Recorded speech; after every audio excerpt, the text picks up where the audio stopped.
5 दोस्तों ने रायगढ़ की हवेली में कदम रखा था। जैन ने एक लाल जोड़े में बैठी डरावनी गुड़िया को छू लिया और कुछ ऐसा हुआ कि हवेली से तो वे सब लौट आए, लेकिन जैन अब पहले जैसा नहीं था।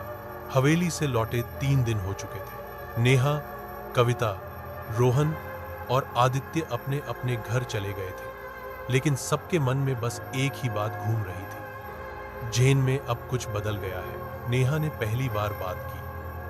जैन हमसे बात नहीं कर रहा, वो सिर्फ एक ही काम कर रहा है, गुड़िया से बात। कविता डरी हुई। वो अब किसी और की तरह बर्ताव कर रहा है।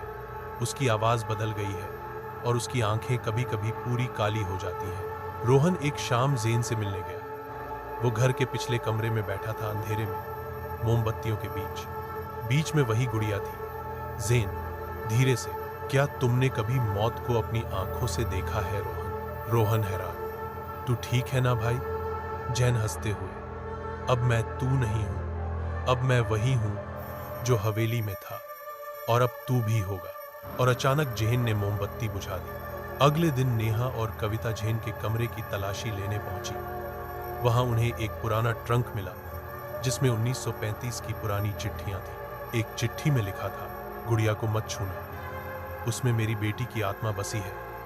मैं उसे शांति देना चाहती हूं, लेकिन जिसने भी उसे छेड़ा उसकी आत्मा का अंत निश्चित है। कमला देवी, रायगढ़। कविता घबराकर, इसका मतलब गुड़िया में किसी की आत्मा है और वो अब जैन के अंदर है। उस रात नेहा को जैन का कॉल आया, रात 3 बजे।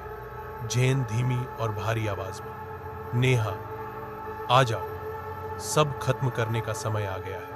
नेहा डरते डरते जैन के घर गई। जैन अब मोमबत्तियों के बीच खड़ा था, चाकू हाथ में, और चारों दीवारों पर लाल रंग से लिखा था, मुझे मुक्त करो या सब जल जाएगा।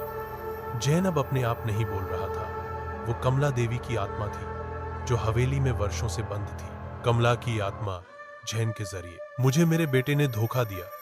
मेरी बेटी की आत्मा को एक गुड़िया में बंद कर दिया गया ताकि मेरी शक्ति खत्म हो जाए, लेकिन अब मैं आजाद होना चाहती हूं। नेहा ने कहा, हमें बताओ, तुम्हें मुक्ति कैसे मिलेगी?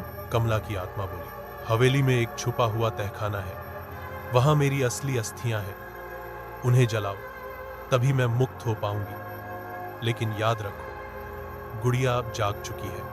नेहा, रोहन, कविता और आदित्य फिर से हवेली की ओर निकल पड़े, इस बार डर के साथ, लेकिन जैन को बचाने के लिए।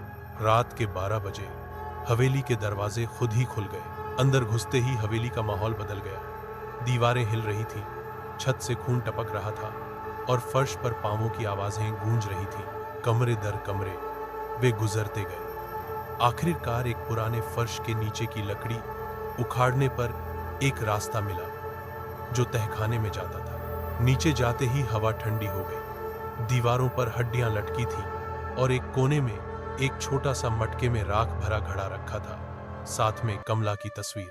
नेहा ने तुरंत घड़ा उठाया और बोली, अगर यही उसकी अस्थियां हैं तो इन्हें मुक्त करना ही होगा।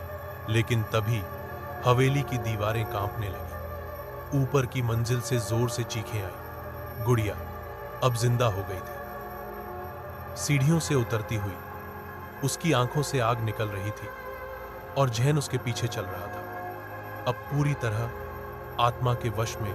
गुड़िया भारी आवाज में, कोशिश की तो सब मरोगे, ये आत्मा अब मेरा हिस्सा है। नेहा ने कमला की अस्थियों को जलाने के लिए एक कटोरी में घी और कपूर डालकर आग लगाई। कमला की आत्मा की चीखें गूंजने लगी, मुझे आजादी मिल रही है, लेकिन इसकी कीमत 2 गुनी होगी। जैसे ही राख जलने लगी, जैन जमीन पर गिर पड़ा। गुड़िया जलने लगी और पूरी हवेली कांप उठी। दीवारें गिरने लगीं, खिड़कियां टूट गईं और एक जोरदार धमाके के साथ सब कुछ शांत हो गया। सुबह हुई। चारों दोस्त किसी तरह बाहर निकले। जैन बेहोश था, लेकिन उसकी सांसें चल रही थीं। आंखें अब फिर से वैसी थीं जैसी पहले थी।